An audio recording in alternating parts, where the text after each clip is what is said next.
Hello বন্ধুরা, আজকে আবার একটা নতুন ব্লগ নিয়ে চলে এলাম। পৌষ পার্বণ বলে কথা, বাড়িতে পিঠে পায়েস হবে না সেটা কি হয় কখনো? তাই আজকে আপনাদের সাথে পায়েস রেসিপিটা শেয়ার করে দেখাচ্ছি। পায়েসের জন্য আমি কী কী নিয়ে নিচ্ছি আমি একটা দুধ দিয়েই করে দেখাচ্ছি। একটা দুধ নিয়েছি, এখানে কাজু আর আলমন্ড মিক্সড করা আছে, তেজপাতা আছে, আর আছে এলাচ, আর এটা হচ্ছে ব্ল্যাক রঙের কিশমিশ। এটাকে ভিজিয়ে রাখছি, এটা দিয়ে আমি প্রথমবার করে দেখব কীরম হয়। আর অবশ্যই চাল আছে, একটা দুধ, তাই চালও কম নিয়েছি। আর চিনি তো দেবই, পায়েস মানে তো তাই। এবার আপনারা দেখতে থাকুন আমি কিভাবে করছি। হ্যাঁ, মনে আছে তো? অবশ্যই ভালো লাগলে লাইক করবেন, কমেন্টস করবেন, শেয়ার করবেন, সাবস্ক্রাইব করে পাশে থাকবেন। আর ভিডিওটা পুরোটা দেখবেন, স্কিপ করে দেখবেন না। দুধটা আমি ঢেলে নিলাম একটা ছোটো হাঁড়ির মধ্যে। গ্যাস আমি জ্বালিয়ে দিয়েছি, একদম কম আছে, মানে যেটা আমরা সিমে বলি ওরম করে আমি দুধটা গরম করব। তা আমি দুধটা এবার বসিয়ে দিই। দেখো আমি দুধটা বসিয়ে দিয়েছি। এবারে তেজপাতার এলাচটা আমি দুধে দিয়ে দেবো। তেজপাতা দিলাম, এলাচ দিলাম। যেহেতু কম পায়েস হবে তাই একটাই তেজপাতা আমি দিলাম। আমি চালটা ধুয়ে নিয়েছি, ভালো করে ধুয়ে অল্প একটু জল দিয়ে ভিজিয়ে রেখেছি।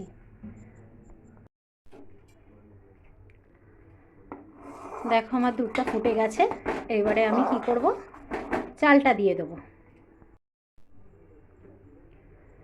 চালটা আমি দিয়ে দিয়েছি, ওই একদম সিমে আছে আঁচ, ওটাতেই চালটা সিদ্ধ হবে। এইভাবে মাঝে মধ্যে একটু নাড়াতে হবে, নিচটা নয়তো ধরে যাবে।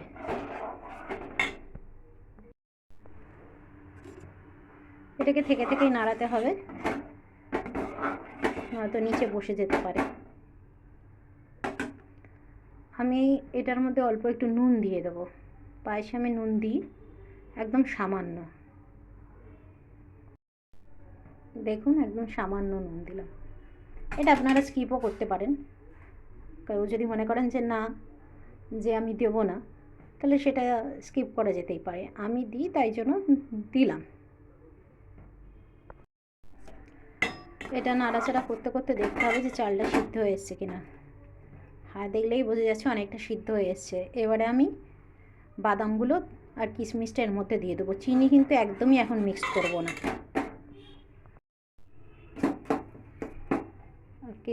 কিশমিশগুলো পুরো আমার ভিজে গেছে, ফুলে ফুলে উঠেছে, এগুলো দিয়ে দেবো।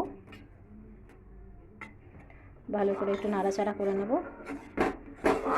এই শীতে হচ্ছে নড়েল গুড়ের পায়েস সবচাইতে বেশি ভালো লাগে, কিন্তু আমার গুড়ের পায়েসটা ঠিক খেতে ভালো লাগে না, তাই জন্য আমার ইচ্ছেও করে না বানাতে।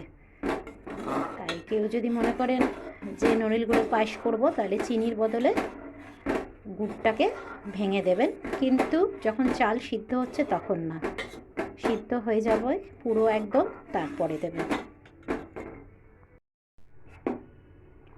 যে বাদামগুলো দিয়ে দিচ্ছি, এগুলো সব কিছু ভালো করে মিক্সড করে নেব। বাদামগুলো আমি সব দিয়ে দিয়েছি, এগুলো ভালো করে মিক্সড করে নেবো। এবারে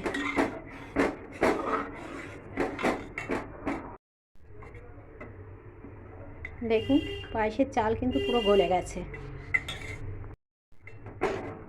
দেখুন পায়েসের চাল আমার পুরো গলে গেছে, হাত দিয়ে ধরলে সেটা বোঝা যাচ্ছে। হাত দিয়ে ধরে একটু দেখে নেবেন, হাত দিয়ে মানে আঙুল দিয়ে চেপে।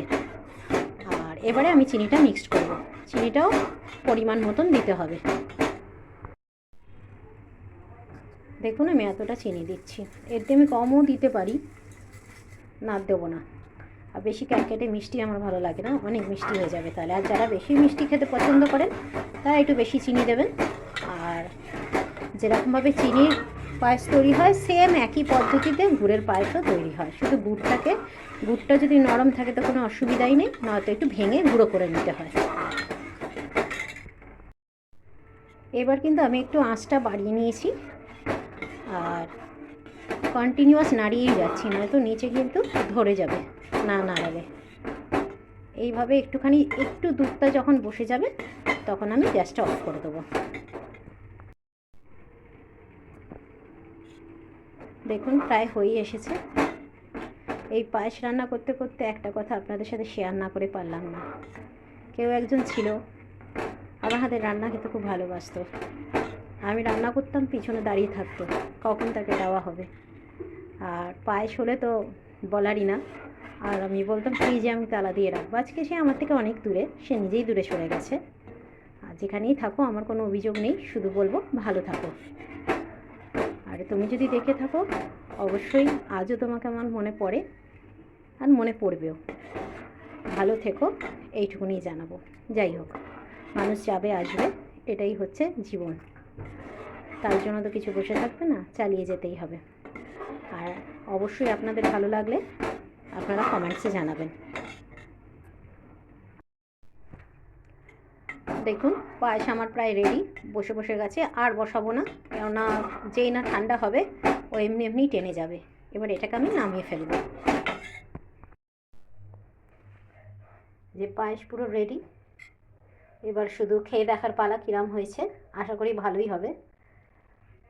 আজকের মতন ভিডিওটা এখানেই শেষ করলাম। আপনারাও অনেক ভালো থাকবেন। টাটা।